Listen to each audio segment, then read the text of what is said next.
Alors bonjour à tous. Eric l'a souligné, je suis seule dans les Hauts-de-France, mais bon, plus pour très longtemps. Ça vient. J'ai eu le privilège de rejoindre SPS il y a un peu plus d'1 an maintenant. Et je dis bien le privilège parce que c'est une vraie chance d'être entourée de personnes comme vous, aussi bienveillantes et engagées dans un vrai combat, parce que c'est un vrai combat. Donc quand j'ai démarré chez SPS, tout était à construire dans les Hauts-de-France. Je me suis dit, l'idée c'est de commencer peut-être à semer des graines. Alors là, je vais expliquer un peu pour ceux qui vont démarrer dans leur région et qui peut-être sont un peu perdus et à se dire, oh mon Dieu, qu'est-ce que je vais faire?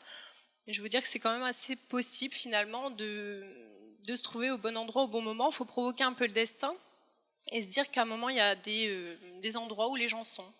Donc moi, j'ai eu l'idée d'aller dans les vœux du CHR où il y avait l'ARS. Bon, malheureusement, j'ai pas eu la chance d'avoir une personne aussi sensible que Monsieur Jaffre en face de moi, en tout cas lors du rendez-vous à l'ARS. Mais bon, en tout cas, ils me connaissent, ils savent qui je suis, ils connaissent SPS maintenant, en un peu plus.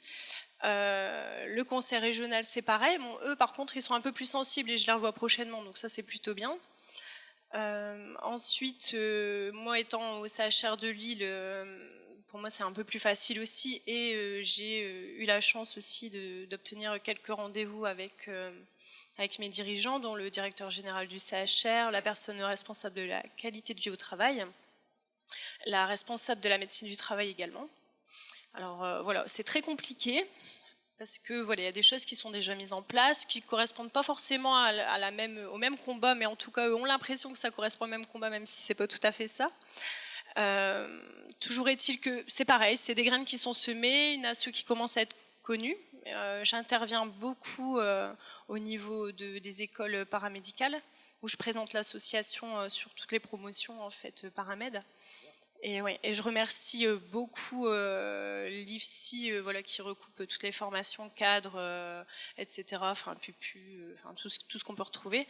D'ailleurs, il y a une personne, Monsieur Rémi Pesin, qui est là-haut et qui m'accueille très gentiment quand je viens.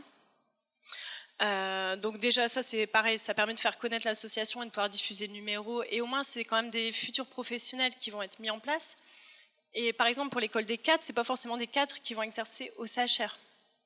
Donc du coup, c'est quand même plutôt bien parce que ça diffuse dans toute la région. Donc voilà, c'est exactement. Ensuite, comme le nom commence à être un peu connu, je commence à être sollicitée. Donc j'ai été sollicitée par une déléguée du CHSCT qui est présente aujourd'hui, Brigitte Demailly, qui est là-haut aussi.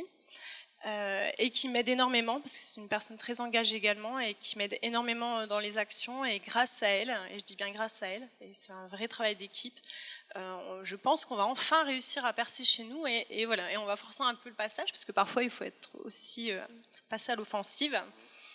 Voilà, et encore une fois, c'est un travail d'équipe, on fait tout seul on va vite, mais ensemble on va plus loin et c'est un vieil adage, mais pour le coup je trouve que c'est tout à fait vrai.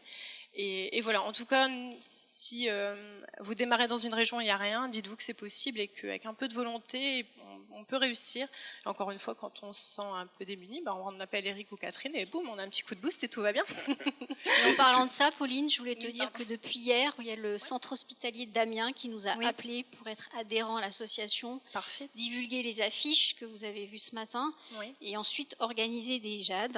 Donc ça va être fait prochainement, début d'année, et je pense que c'est une bonne rentrée aussi en Hauts-de-France. Oui, alors ça c'est top parce que le CH d'Amiens travaille en collaboration avec le CH de Lille. Ils travaillent vraiment ensemble. Donc c'est des petites graines qui sont semées. Alors là, on ne rentre pas par l'ARS, mais on rentre par le terrain. C'est pas grave. Il y a un dossier qui va être mené vis-à-vis de l'ARS pour être sur le concret, la prévention. Pour le coup, là, on ne rentre pas sur la vulnérabilité. Et je pense que ça peut effectivement... tu n'avais pas mis une étude de sophrologie dans ton service de réa là ? Alors à la base c'était dans mon service, finalement ça s'est transformé en une plus grosse étude. Alors vas-y, raconte parce que c'est quand même à ton initiative. Alors grâce à SPS, du coup vous m'avez mis en relation avec Anna Musqui qui est là-haut et qui est avec son téléphone, avec qui je travaille depuis maintenant un peu plus d'1 an. On a élaboré ensemble en fait un programme de sophrologie spécialisé pour les professionnels en santé et voilà, pour vraiment coller aux réalités du terrain.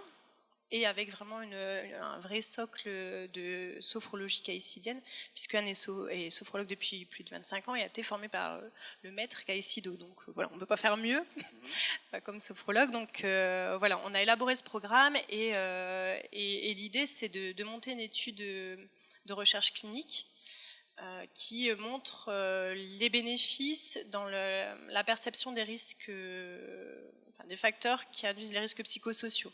Voilà, l'idée c'est de réduire cette perception, parce que la perception c'est subjectif, mais avec la sophrologie on peut travailler sur cette perception. Et forcément, du coup, c'est ça l'évaluation, c'est sur ce critère-là. Voilà. Vous allez évaluer ce critère à la sortie de l'étude. C'est très difficile puisque c'est un critère subjectif, donc c'est toute la difficulté de l'étude.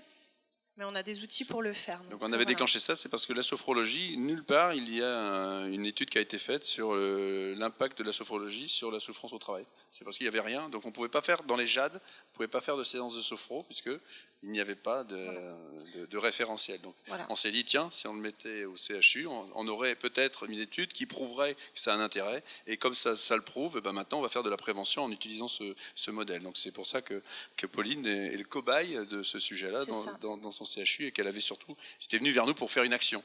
Voilà, on avait trouvé le hasard, on a matché ça, en même temps. Exactement. L'école de sophro a appelé et ça tombait très très bien souvent là. Il n'y a pas de hasard. Bon, on applaudit Pauline parce qu'elle est toute seule, mais maintenant elle n'est pas toute seule.